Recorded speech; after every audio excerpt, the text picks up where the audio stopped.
Bonjour à tous, aujourd'hui on vous présente une voiture italienne, 4 points, c'est la Maserati Merak SS.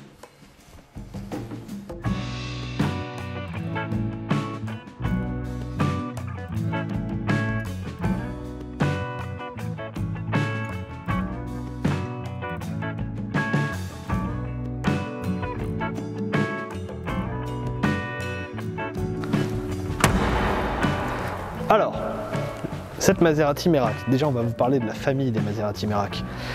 C'est une sportive italienne, produite par Maserati évidemment, mais produite par Maserati à partir de 1972. Ce qui veut dire que c'est l'ère Citroën.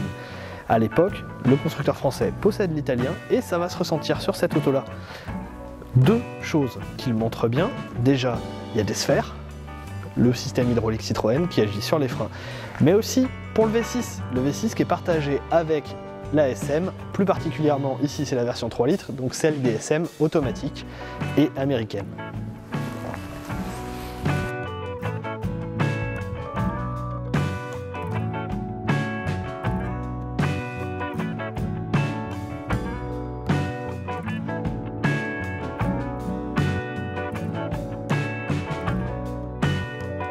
Deuxième point, la Merak SS, parce qu'elle est quand même un peu différente. Elle est bien étudiée par Citroën.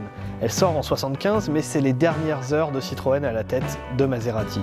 Par la suite, Maserati est repris par GEPI, une agence italienne de l'État qui gère les entreprises en danger, et la Merak reste au catalogue avec cette version SS un peu plus puissante, mais sans trop de modifications. Par la suite, c'est De Tomaso qui reprend la marque Maserati. La Merak SS reste au catalogue, par contre, forcément il va y avoir des petites évolutions, notamment une version catalysée qui sera moins puissante, et une version sur les dernières années sans les sphères Citroën, bien plus simple, pour le plus grand bonheur des réparateurs italiens de la marque, et au total elle aura été produite à 652 exemplaires.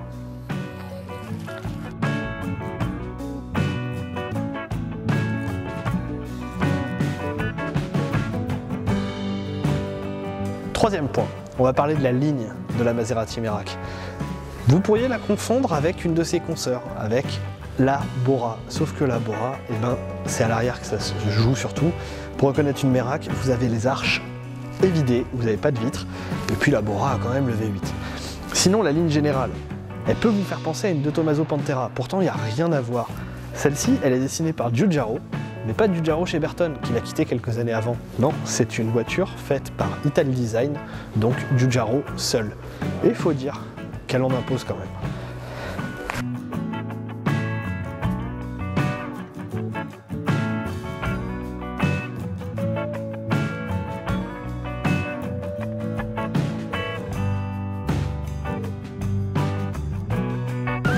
Bon, comme vous le voyez, on va parler un peu de conduite. Pas forcément facile de s'y installer et de sortir de la voiture. Par contre, une fois qu'on est dedans, il n'y a pas de souci, hein, on veut y rester. En fait, on n'a pas beaucoup de place à l'intérieur, faut bien le dire, faut pas être trop grand. Par contre, faut pas être trop petit non plus, sinon on touche pas les pédales ni le volant et puis on n'arrive pas à boucler sa ceinture. Bref, c'est une ergonomie très transalpine, on va dire. Au niveau du comportement sur la route, c'est une vraie voiture à moteur central arrière. Donc, on a vraiment un très bon équilibre. Par contre, chose étonnante, pour une voiture à moteur central arrière, l'avant est lourd. En tout cas, on a une impression de lourdeur dans la direction à basse vitesse.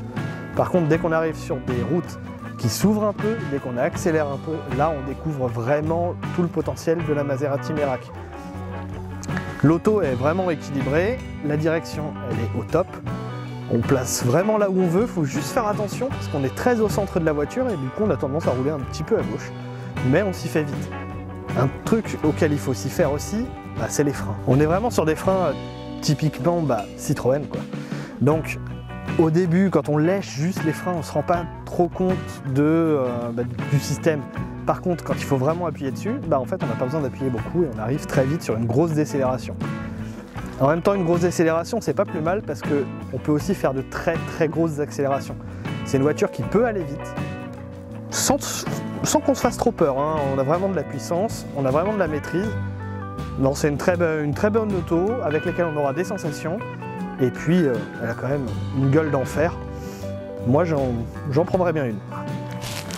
Allez, je retourne faire un tour. À bientôt.